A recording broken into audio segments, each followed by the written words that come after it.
Bonjour, petite vidéo pour répondre à la question d'un client concernant la découpe des oignons. Alors avec le râpeur trancheur, quelques techniques pour découper les oignons de trois façons différentes. Pour la fixation, c'est de mettre un petit peu d'eau, surtout si vous avez du bois à la maison, du type plan de travail.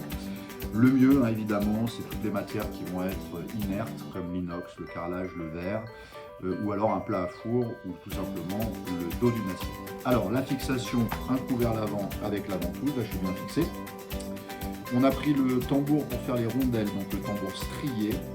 Et la technique pour que vous n'ayez aucune difficulté, c'est de mettre le légume toujours à droite contre la paroi.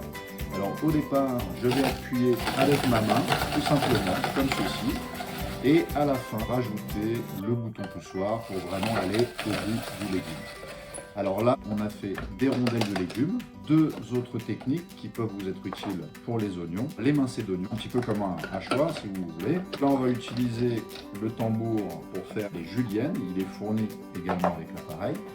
Et ce que je vais faire, c'est tout simplement, ça c'est la petite astuce que je vais vous donner pour que ce soit plus fin, découper tout simplement l'oignon en deux.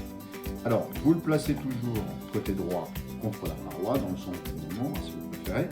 Et là, pour le coup, on va pouvoir utiliser le bouton poussoir. J'ai juste coupé en deux et je le mets donc en perpendiculaire du mouvement.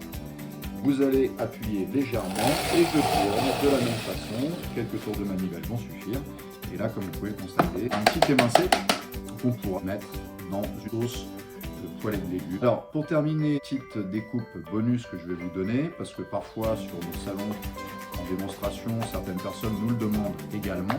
Les demi-rondelles. Donc pour ça, ce qu'on va faire, c'est assez simple. On va encore une fois changer le tambour. Je vais mettre celui qui fait les rondelles. Là, ce qu'on va faire, c'est qu'on va couper encore une fois l'oignon en deux. Cette fois-ci, ce qu'on va faire, c'est qu'on va mettre la coupe de l'oignon dans le sens du mouvement, comme ceci.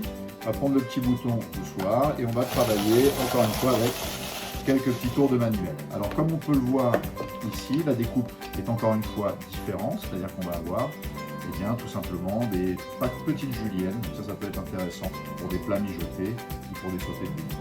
Voilà, j'espère en tout cas que ces petits conseils vous seront utiles pour l'utilisation de nos produits. Merci encore et à bientôt.